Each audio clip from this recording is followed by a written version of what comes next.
guys, my name's Tom Kitterman. Welcome to the premiere broadcast of The View from Mars Hill. Let me tell you a little bit about myself and what we plan to do with this channel. To begin with, I am a Christian, and friends, I'm here to tell you that it's time. When I say that it's time, what I mean is that it's time for us to get out from behind our computers, get out there into the real world, and start red-pilling some people. Now, I'm not talking about getting online and getting into a chat and talking to people who are just going to Google whatever you say and then come up with a refutation and post it immediately and walk away saying, "Ha, score." No, that's not what I'm talking about.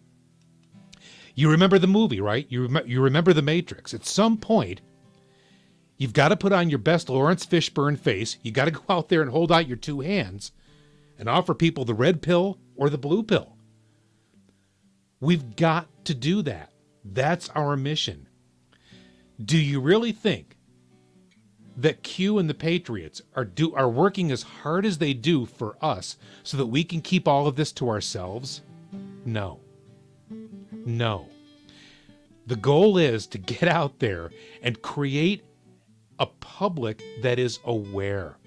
That's the job that we have. And guess what? Because we are in the vanguard, you and I, of people who know what we know, it's our job. We're the elect. We're the ones who've been chosen, in a sense, to do this. We were destined for such a time as this.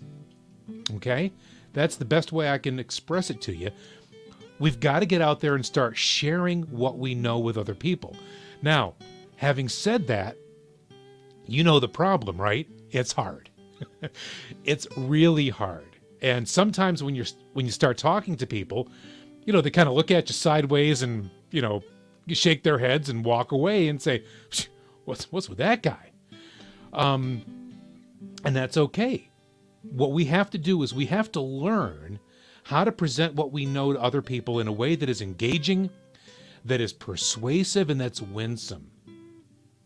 And that is the goal of what I'm trying to do here with this channel, with The View from Mars Hill. Here's the thing, you know that people need truth. And you know that they're not getting much of it out there apart from alternative media and the folks who are in the Great Awakening. You know as well as I do how devoid it is of not only truth, but of almost any semblance at all of rationality or reasonableness. Take Nancy Pelosi the other day saying that she doesn't care about truth. Well, what she really meant by that is all truth is relative. She doesn't care about somebody else's truth. All she cares about is her truth.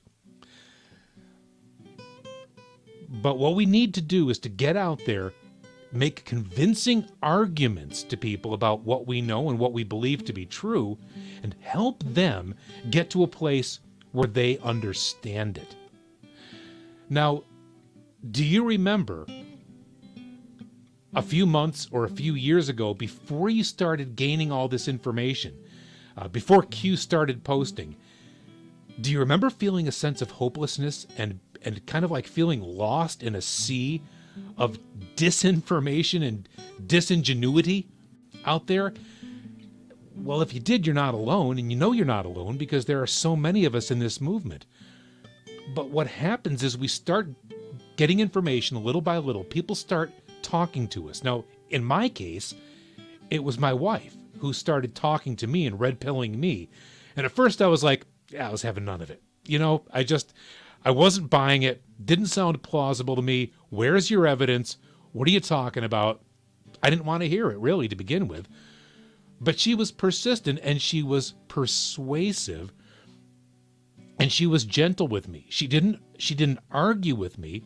She just kept asking questions like, did you know this? Did you know that? Hey, have you ever heard this theory?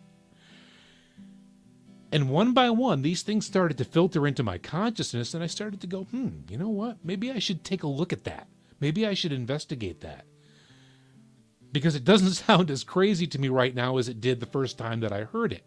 So maybe I could take a look at that and figure it out And that's what I do, and that's probably what you do too. When you're presented with information that you're not quite sure if you can trust or not, you start doing research, right? And that's what a huge portion of this movement that we're all involved in is all about.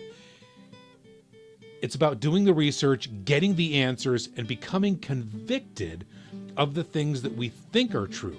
All right? It's not enough just to believe because we like the idea. We have to be able to write checks that we can actually cash. You know what I'm saying? We have to be able to tell people things that are true and to be able to back it up with reason, with facts, and with evidence. So, that having been said, there's a lot of ways to do that. There's a lot of ways to talk to people about things that are right and true and good. Some of them advance the ball towards the goal line, and others do not. And you'll know typically when it's working, when it's not working, because when it's not working, it's like this. You're knocking heads. And you're having an argument rather than having a discussion and talking to somebody about your ideas and what you think, and what, more importantly, about what they think. So that's where a lot of us get to in our conversations, but where we really need to get to is a place where it's described in the Bible as being winsome, caring, and truthful. And I'm going to take you right now, if you'll just allow me to bring up my software, Bible software here. I'm going to bring you to a place here where we're looking at 1 Peter 3:15. Here's what it says.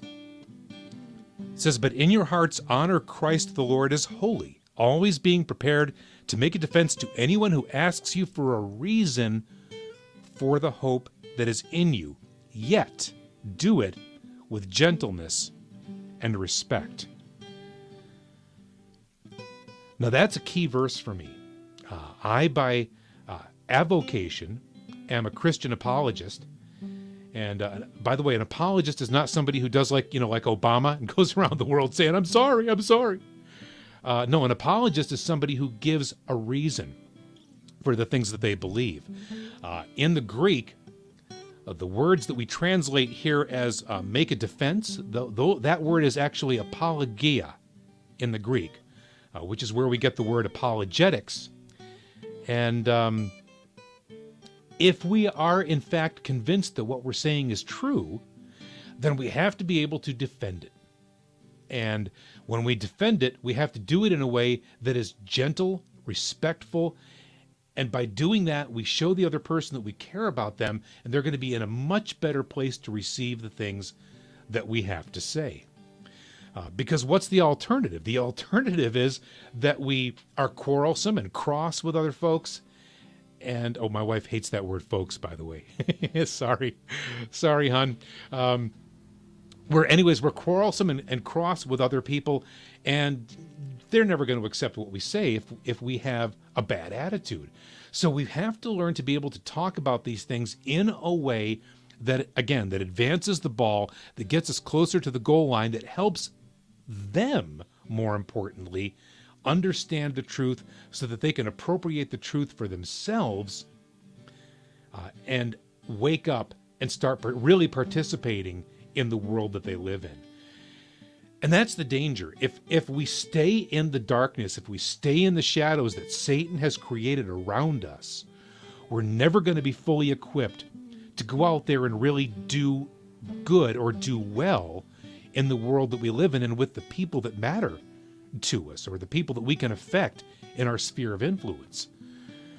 So we need to be apologists. We need to be out there defending not only the faith of Christianity and our Christian values and virtues, but we also need to be defending the truth of the Great Awakening and the things that we know to be facts that the general public at large is still sleeping in regards to. So, what is apologetics? Apologetics is the art and science of defending your beliefs. In the case of Christian apologetics, it's defending Christianity, but it can be in the defense of anything. And we use a number of tools to do that. We use philosophy, religion, history, science, logic. We use a number of tools, any reasonable argument that we can bring to bear on the thing that we're trying to defend and to teach people to help them get better equipped. So we have 1 Peter 3:15 as our primary verse here, but let me take you back to my eSword Bible software and show you another verse here. And that verse is 1 Corinthians chapter 13 and verse 1. Of course, 1 Corinthians 13 is the famous love chapter of the Bible that you read all the time at weddings, right? And here's what it says. Just bear with me for a couple of verses here. If I speak in the tongues of men and of angels, but have not love, I am a noisy gong or a clanging cymbal.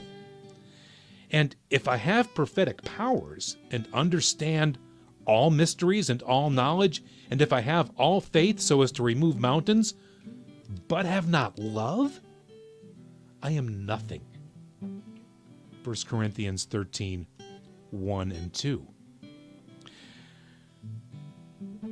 So I tell you that, friends, by way of explaining that apologetics is not only helping people with information,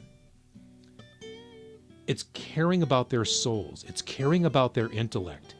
It's caring about the fact that they need to wake up. We have to love on them. We can't be quarrelsome. We can't be cross.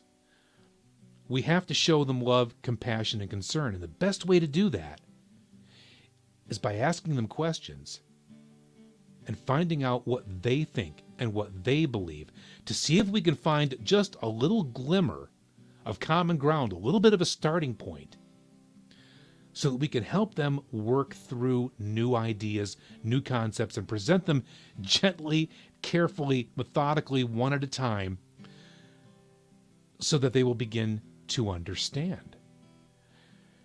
And I'm going to tell you something. People out there, if you begin to do this, people are going to notice something about you, and they're going to want what you have.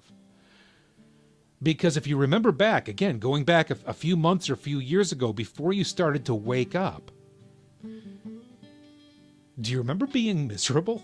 Because you thought that things were getting more and more hopeless? Well, of course, that's the way that our friends and family and coworkers and colleagues and acquaintances are all feeling as well right now. They don't have much hope. And if they see somebody bopping into their life who's happy and joyful, cheerful, expectant, hopeful, exuberant about what's going to be coming down the road, they're going to look at you and go, what is with this guy? What do you got? I want a little of that. How can I get it? So there's a practical reason, too, why we should be loving and joyful and cheerful all the time with folks that we're trying to red pill, and that's so that they see that there's something in you that they need. So what I'm going to ask you to do is to hang out with me here a little bit at the View from Mars Hill. Come back, visit again. We're going to start in the next couple of broadcasts to be talking about things that are going on currently in the news with Q posts and so on and so forth. Now, I'm going to tell you that I am not going to be your go-to guy for decoding Q drops. You're going to need to listen to people like In the Matrix and iPod and X22 and all those guys who do such a War Drummer, all those guys who do such a great job of unpacking that stuff. What I'm going to do is kind of take a 40,000-foot view approach, talk about the big concepts behind what's going on in the micro world of the day-to-day politics and the day-to-day drops, to see if we can find things that we can talk about that reflect our values, our virtues, and our good sense about the world. So, friends, that's what we're about here at The View from Mars Hill. Thanks for watching my first broadcast. If you like what you heard, I hope that you would share this with other folks. Make sure to hit the subscribe button and, of course, the bell for notifications so that you can get our next posts. So, for The View from Mars Hill, I'm Tom Kitterman. Thanks a lot. Talk to you soon. Bye-bye.